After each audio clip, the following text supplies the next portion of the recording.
വിശുദ്ധ മത്തായി അധ്യായം 17. യേശു രൂപാന്തരപ്പെടുന്നു.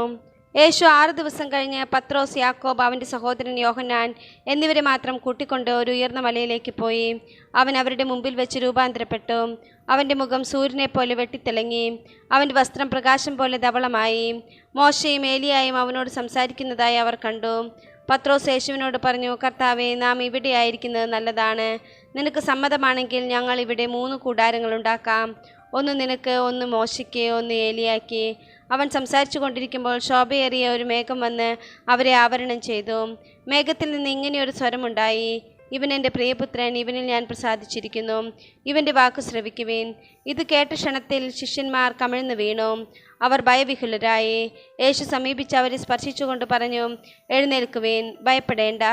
അവർ കണ്ണുകൾ ഉയർത്തി നോക്കിയപ്പോൾ യേശുവിനെ അല്ലാതെ മറ്റാരെയും കണ്ടില്ല. ഏലിയായുടെ ആഗമനം. മലയിൽ നിന്ന് ഇറങ്ങുമ്പോൾ യേശു അവരോട് ആജ്ഞാപിച്ചു, മനുഷ്യപുത്രൻ മരിച്ചവരിൽ നിന്ന് ഉയർപ്പിക്കപ്പെടുന്നത് വരെ നിങ്ങൾ ഈ ദർശനത്തെപ്പറ്റി ആരോടും പറയരുത്. ശിഷ്യന്മാർ അവനോട് ചോദിച്ചു, ആദ്യം ഏലിയ വരണമെന്ന് നിയമജ്ഞർ പറയുന്നത് എന്തുകൊണ്ട്? അവൻ പറഞ്ഞു, ഏലിയ വന്ന് എല്ലാം പുനഃസ്ഥാപിക്കുക തന്നെ ചെയ്യും.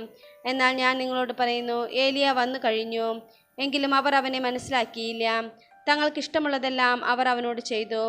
അതുപോലെ മനുഷ്യപുത്രനും അവരിൽ നിന്ന് പീഡകൾ ഏൽക്കാൻ പോകുന്നു. സ്നാപക യോഹന്നാനെ പറ്റിയാണ് അവൻ തങ്ങളോട് സംസാരിച്ചതെന്ന് അപ്പോൾ ശിഷ്യന്മാർക്ക് മനസ്സിലായി. അപസ്മാര രോഗിയെ സുഖപ്പെടുത്തുന്നു.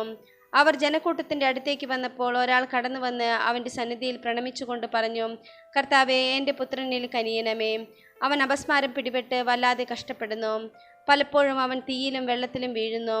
ഞാൻ അവനെ നിന്റെ ശിഷ്യന്മാരുടെ അടുത്ത് കൊണ്ടുവന്നു, പക്ഷേ അവനെ സുഖപ്പെടുത്താൻ അവർക്ക് കഴിഞ്ഞില്ല. യേശു പ്രതിവചിച്ചു, വിശ്വാസമില്ലാത്തതും വഴിപഴിച്ചതുമായ തലമുറയെ, എത്ര നാൾ ഞാൻ നിങ്ങളുടെ കൂടെ ഉണ്ടായിരിക്കും? എത്ര നാൾ ഞാൻ നിങ്ങളോട് ക്ഷമിച്ചിരിക്കും?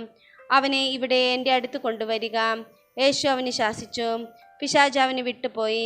തൽക്ഷണം ബാലൻ സുഖം പ്രാപിച്ചു. അനന്തരം ശിഷ്യന്മാർ തനിച്ച് യേശുവിനെ സമീപിച്ച് ചോദിച്ചു, എന്തുകൊണ്ടാണ് അതിനെ ബഹിഷ്കരിക്കാൻ ഞങ്ങൾക്ക് കഴിയാതെ പോയത്? യേശു പറഞ്ഞു, നിങ്ങളുടെ അല്പവിശ്വാസം കൊണ്ട് തന്നെ. സത്യമായി ഞാൻ നിങ്ങളോട് പറയുന്നു, നിങ്ങൾക്ക് കടുകുമണിയോളം വിശ്വാസമുണ്ടെങ്കിൽ ഈ മലയോട് ഇവിടെ നിന്ന് മാറി മറ്റൊരു സ്ഥലത്തേക്ക് പോവുക എന്ന് പറഞ്ഞാൽ അത് മാറിപ്പോകും. നിങ്ങൾക്ക് യാതൊന്നും അസാധ്യമായിരിക്കുകയില്ല. പീഡാനുഭവവും ഉത്ഥാനവും 2-ാം പ്രവചനം. അവർ ഗലീലയിൽ ഒരുമിച്ച് കൂടിയപ്പോൾ യേശു അവരോട് പറഞ്ഞു, മനുഷ്യപുത്രൻ മനുഷ്യരുടെ കൈകളിൽ ഏൽപ്പിക്കപ്പെടാൻ പോകുന്നു. അവർ അവനെ വധിക്കും, എന്നാൽ 3-ാം ദിവസം അവൻ ഉയർപ്പിക്കപ്പെടും. ഇത് കേട്ട് അവർ അതീവ ദുഃഖിതരായി തീർന്നു. നികുതിയെക്കുറിച്ച്. അവർ കഫർനാമിലെത്തിയപ്പോൾ ദേവാലയ നികുതി പിരിക്കുന്നവർ പത്രോസിൻ്റെ അടുത്ത് ചെന്ന് ചോദിച്ചു, നിങ്ങളുടെ ഗുരു നികുതി കൊടുക്കുന്നില്ലേ? അവൻ പറഞ്ഞു, ഉവ്വ്. പിന്നീട് വീട്ടിലെത്തിയപ്പോൾ യേശു ചോദിച്ചു, ശിമിയോനെ, നിനക്ക് എന്ത് തോന്നുന്നു? ഭൂമിയിലെ രാജാക്കന്മാർ ആരിൽ നിന്നാണ് നികുതിയോ ചുങ്കമോ പിരിക്കുന്നത്? തങ്ങളുടെ പുത്രന്മാരിൽ നിന്നോ അന്യരിൽ നിന്നോ? അന്യരിൽ നിന്ന്. പത്രോസ് മറുപടി പറഞ്ഞു. യേശു തുടർന്നു, അപ്പോൾ പുത്രന്മാർ സ്വതന്ത്രരാണല്ലോ. എങ്കിലും അവർക്ക് ഇടർച്ചയുണ്ടാകാതിരിക്കാൻ നീ കടലിൽ പോയി ചൂണ്ടയിടുക. ആദ്യം ലഭിക്കുന്ന മത്സ്യത്തിൻ്റെ വായ് തുറക്കുമ്പോൾ ഒരു നാണയം കണ്ടെത്തും. അതെടുത്ത് എനിക്കും നിനക്കും വേണ്ടി അവർക്ക് കൊടുക്കുക.